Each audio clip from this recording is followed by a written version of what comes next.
Hi everyone, this is Neel Raithatha, also known as the Wax Whisperer. Thank you for joining me in my latest video. We have a really challenging case here. It's of a patient who attended with bilateral, fully occluding and impacted earwax. That was their right ear that you just saw on screen. In fact, they reported their right ear being the worst ear out of the two. However, it was their left ear, which I'm going to commence with, which is far more difficult to remove. So it's quite matted. You may have noticed that they've got loads of hairs at the entrance of the ear canal. And that is mainly typical with male patients, older patients. It's not to say that females don't have hairs at the entrance of their ears, but not to that degree and severity. You can see the hairs are just at the entrance. Once you go past the second bend, or just before the second bend, there ceases to be any more hair. So these hairs are just located in the outer third, the cartilaginous portion. And yes, sometimes, as you can see, it's slightly obscure in the view, but not going to affect me doing my procedure. So we're not going to remove any of the hairs. I know there's some comments, I think yesterday or before yesterday's video about the hairs. So with these hairs, you only really need to remove them if they're completely obscuring the view. And if I do have to do that, I do pluck them out. If you start trimming them in the clinical room, some of these are going to be flying in the environment, making it not a very hygienic environment to perform earwax removal in, so we pluck them out. And so it's very seldom that I need to do that. So I'm just trying to find a weak spot. Now, even at this stage, the patient was finding the procedure slightly uncomfortable, so I already knew this was really protruding towards the eardrum and it was lodged. You can see we're not putting that much pressure there. But you can see just how much this patient has impacted the wax. They admitted to using a Q-tip, known as a cotton bud in the UK. And as soon as I made contact, you can see how tentative I'm being because I don't want to cause any discomfort. I'm just trying to wriggle it and loosen it, but I can already feel that this is not going to come away. So I'm going to have to use some manual instruments. It's difficult to use forceps here because there's not much to latch onto. There's a little bit here at the floor, but not enough to get a substantial grip. And we are very close to the canal. And it's already painful for the patient. So sometimes with forceps, the tip, it can push up against the wax. And because of the surface area of the forceps, push the more distal end of the wax up against the drum. So for now, I'm using the right ear hook, and initially it didn't work as I was hoping. It did dissect it. Again, the patient found this a bit uncomfortable, and I'm trying to leverage it out. It just broke into two pieces, the surface there. So although it didn't extract the wax, it did break into little pieces. I'm just going in with the suction probe now to see if I can suction away that cracked region. It was very superficial. There's not much to remove there. However, sometimes just by cutting into the wax, it releases the pressure at its core, which then allows you to go to the sides like I am here and kind of go inwards. There's some space in the core of the wax to manipulate the wax inwards. If the wax core was still solid, you're not able to manipulate the wax into the core because it's solid. So it can make the wax a bit more malleable, even if you don't remove the wax, but just by cutting through the centre of it, it allows movement either side. So now I'm going to the back posterior canal wall with the ear pick. The benefit of the ear pick, it allows me to glide into small places, even if there's not really a gap between the wax and the canal wall, I'm able to circumnavigate my way in between. So it's got such a low surface area. So you can see I've lifted it off the posterior canal wall. I'm just going all the way around, and I managed to get a bit of purchase there. You can see it did come forwards a little bit. But the patient did find it a bit uncomfortable. I think at this stage I just paused the procedure and just showed the patient what we're doing, because you always worry when a patient's experiencing some discomfort that they're thinking that it's because I'm poking and prodding against the ear canal or the eardrum. So it's always good to show them back so they can see that what we're doing and they can be reassured. Sometimes patients think And understandably so, if you've never had wax removal performed before, that it's a straightforward procedure. We just go in the ear, we just get a vacuum and we suck it out, and Bob's your uncle. I wish it was. A lot of the time it's not. So when the patient was watching back this particular clip, they realised how difficult it's going to be and just how severe the impaction was. So I got a sizable piece out there with the right ear hook. One of the benefits with the right instruments is that they have an angulation, a 30-degree bend, and it just allows a much more manoeuvrability and accessibility in the ear. So I'm just trying to go around the edge. And then let's take a look.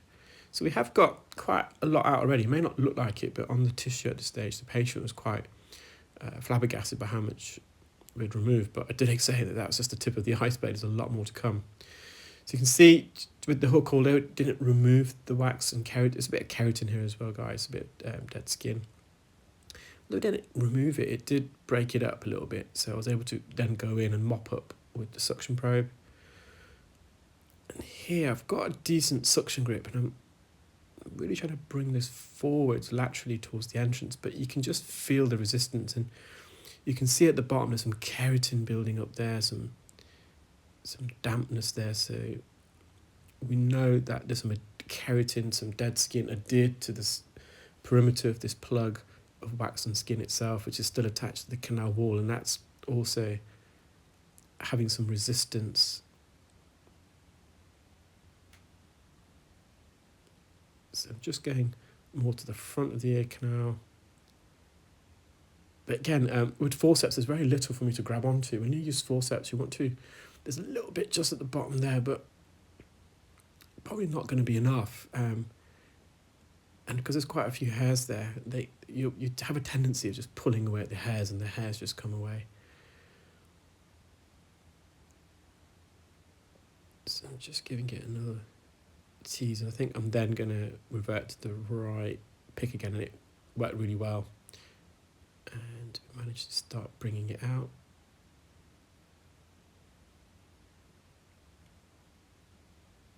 It's a nice little, very small opening here, but I said with the right pick, it's very good at getting into these little nooks and crannies. I'm just slowly bringing it forward. I'm not going for the money shot, so it'd be quite tempting just to go right in and behind with the pick and trying to remove this in one single stroke, but it was uncomfortable for the patient, so I'm slowly just bringing this forwards. You've got to also be careful that when you embed the tip of the pick and you bring the pick forwards, that you don't embed it too deep, because you can quite easily graze the floor of the ear canal and cause some serious damage to the patient's ear canal itself, so we want to avoid that. So I'm just going a bit more posteriorly there. So it's slowly bringing it forwards. I'm just creating openings, and every time I create an opening, I'm just going a bit further in. So it's just the second bend, first bend there. So it's a bit more of a complex procedure, not because of how impacted it was, but the patient's ear canal was slightly bendy as well. And again, having these angle instruments are really useful. So I've got it into the core, I'm bringing it forwards. I can just, when I'm watching it back, I can just remember how much force I was having to use to drag that forwards. So it may not look like it, guys, but we are bringing it forwards now, which is really good news. There's a bit of swelling here at around the perimeter of the ear canal, which doesn't help.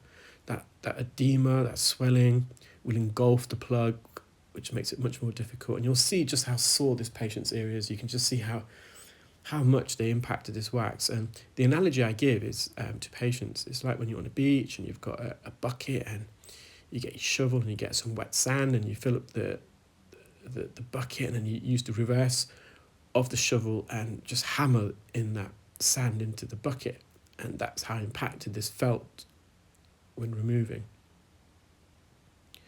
There we are. I've managed to get a nice big plug, so the right ear pick really came to the fore there. See a bit of skin, quite sore, this front section of the ear canal. Just going to mop up some of this debris.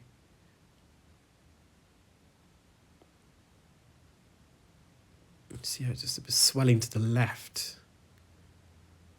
There's a bit of keratin there. So it's going to attach the fine end now and just mop up. See this little sheet of keratin, it's shed, but in a cluster, typically as the skin migrates off the eardrum and slowly migrates towards the entrance of the ear canal. At the osseo-cartilaginous juncture, the skin then starts to shed, so it starts to come away from the canal, and it should almost be invisible to the naked eye, and it should shed into individual skin cells. But that sheet of skin there, you can see it had shed, it had come off the canal wall, but in a cluster, so not individually. Now, is there an element of keratosis obturans here? Possibly, but it wasn't just pure dead skin. There's a lot of wax, and it was impacted. So I'm going to say no at the moment.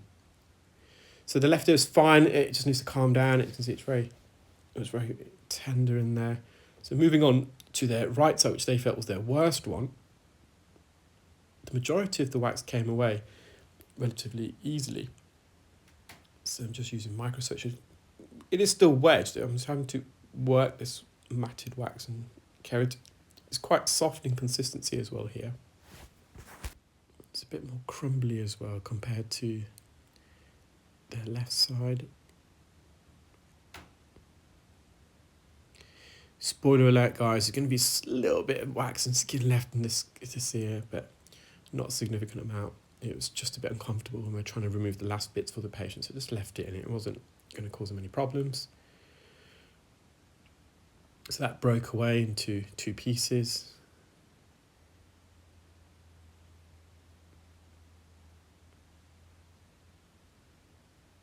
So slowly bringing that out of the first canal. So now, are these hairs contributing to the wax buildup?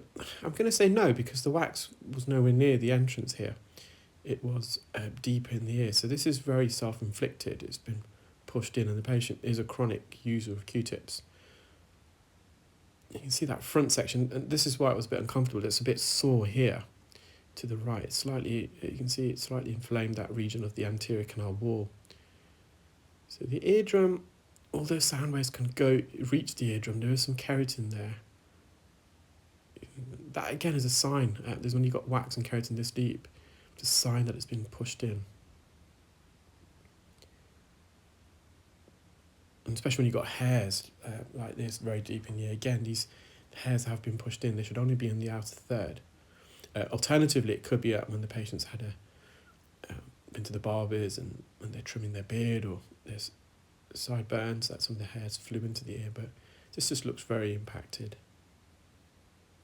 So I've just curved the tip of the fine end so I can avoid that front anterior canal wall. You can see it just there, it's a bit redder than the rest, so we don't want to touch that. And by curving the fine end, you're able to mitigate that. You can bend around it. So you can see the hammer bone, the malleus. And we're in the anterior recess, so the chances are if I was using the wax scope or an ENT microscope or head-worn microscope, this may not be visible actually, especially given the curvature of this patient's ear. It's very bendy. So it may have not been able to let alone remove it. It may not have been able to even visualize it.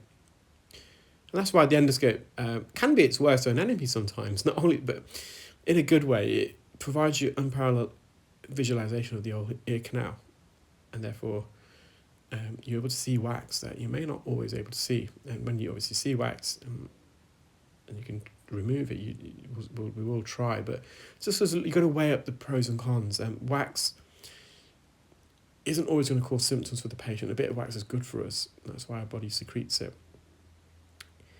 If it's risk-free and it's not going to be any problems to remove, then yeah, if there's a substantial amount there, we'll remove it. Otherwise, you're just going to weigh up that risk-benefit ratio. Is the wax causing the patient any symptoms? Is it likely to cause any symptoms? And against that, if you try and remove it, would it potentially be uncomfortable? And you're going to weigh it up. If there's no significance to the patient, but there's a chance it will be uncomfortable, well, then there's your answer. You just leave well alone. I know on the screen it looks huge, but the reality is it's not, especially in comparison to the rest of the eardrum, which is now visible. See, I'm just trying to peel it away, and again, this is the region where the patient found it a bit uncomfortable. So again, you can see the top part of the ear canal well working, that's quite sore as well. It's just that top region. This is where the patient's been poking, so it's a bit bruised.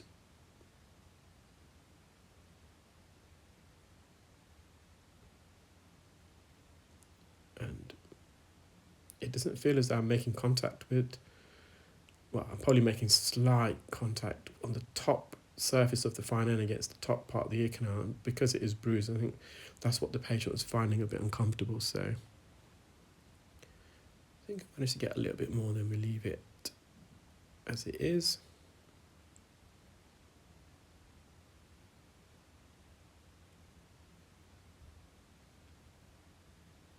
So I'm going more inside the anterior recess now, and it's just flaking away. Got a few loose hairs that I've removed as well. So with the eardrum, you can see the cone of light, the light reflex, which at university we're always taught that when you see a light reflex, it means the eardrum's healthy. It doesn't necessarily mean that. Now, when you got an absent light reflex, does that mean that you got pathology? Not always. But essentially what the light reflex is, it just tells you that there's that section of the eardrum is facing towards us. Now, the eardrum isn't a mirror right in front of you. It's angled, it's oblique. But that particular section, the anterior inferior quadrant, is positioned in such a way, because the centre of the eardrum is pulled inwards, it reorientates that front section of the eardrum so it's facing back towards the entrance. So therefore, when you shine a light, the light hits that region of the eardrum and reflects back. Otherwise, when light hits the eardrum at different other parts, because of the oblique angle, the light hits the eardrum and it's reflected downwards and away from the entrance, so you don't see it. Well, I hope you enjoyed that video, guys. Take care, keep well, and speak soon. Bye.